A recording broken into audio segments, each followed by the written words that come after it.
Hey everybody, sorry the blog TV thing didn't work out. This will work, so I'll be able to answer some of the great questions that you guys asked. So what I did was I basically took about 6 or so questions from the list of questions that your instructor Jen emailed to me, and I'm going to answer them on this video. And then you guys can watch it, which is probably what you're doing right now. So the first question is, did your family and friends ever get hints that you were different / transgender before you declared yourself one? Yeah, I'd have to say yeah. My mom really stopped trying to make me into a boy when I was about 12 years old, and I really didn't take to it. Like, before that, she had me signed up for all that pee-wee baseball, soccer stuff, bowling, and I was just never very good at it.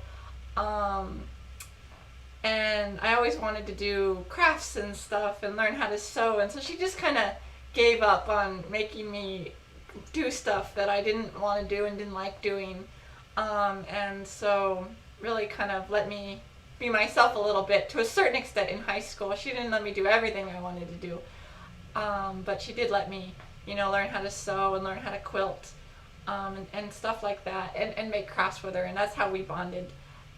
So yeah, I think my parents did have a little bit of a hint.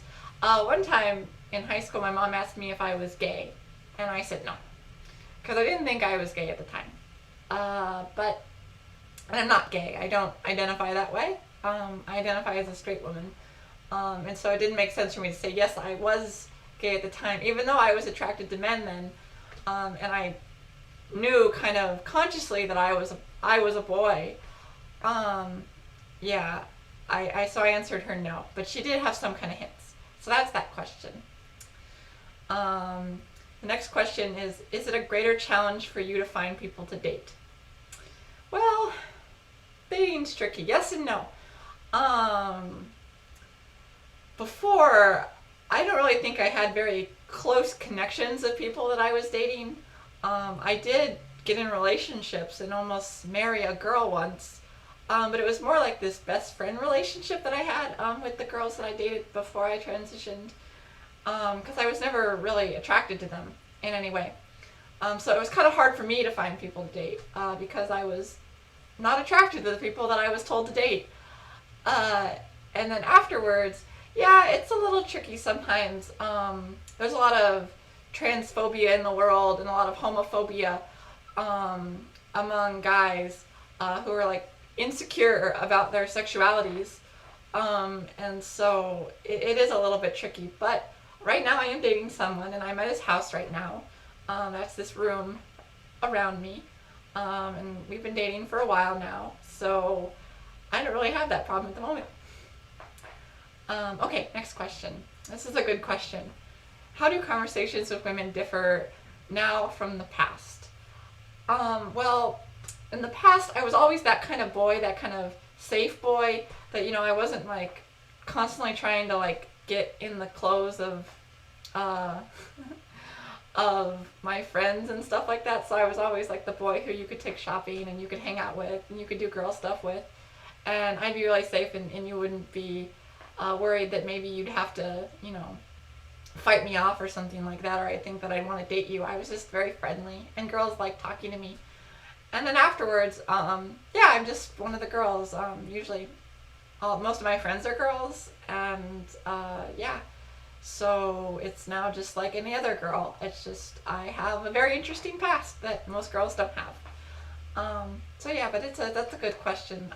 My interactions have changed. I know a lot of girls who knew me before the transition and who knew me now say it really makes sense, the reason why they got along with me so well. Like, I was like the only boy that they could really ever get along with, and it makes sense to them that I was a girl, actually. So the next question, and this is a question I want to clear up something in. If you're attracted to straight men, how does still having male genitals affect finding a mate? I guess what I get confused is, when the male finds out you have a penis, how is he still straight? Wouldn't that make him gay? Now, this is a question a lot of people wonder about, especially guys who are interested in dating me. They wonder about this, but there's a big assumption in this question, and the assumption is, what makes a man is their penis. And it's really a false assumption, because you can just think of it this way. Like, let's say that you had a man who went to war and he had a big accident and he like got his whole lower half of his body, including his penis, blown off. He'd still be a man, right? Like, even if he didn't have a penis, he'd still be a man. So it's not the penis that makes the man. So men who are attracted to me are attracted to a woman. It's just I happen to have a penis, and I don't have the relationship a guy has to his penis. I'm kind of a little bit phobic about my own genitals. So yeah, like my boyfriend identifies as straight and he only dates women, and I'm a woman, and so yeah, like I don't know. It is a little tricky. It does affect finding a mate, because I do have to tell them. I just say, hey, I have a penis currently. It's going away. But so it is a little bit of a struggle. But it doesn't make them gay at all. No, because I'm a girl and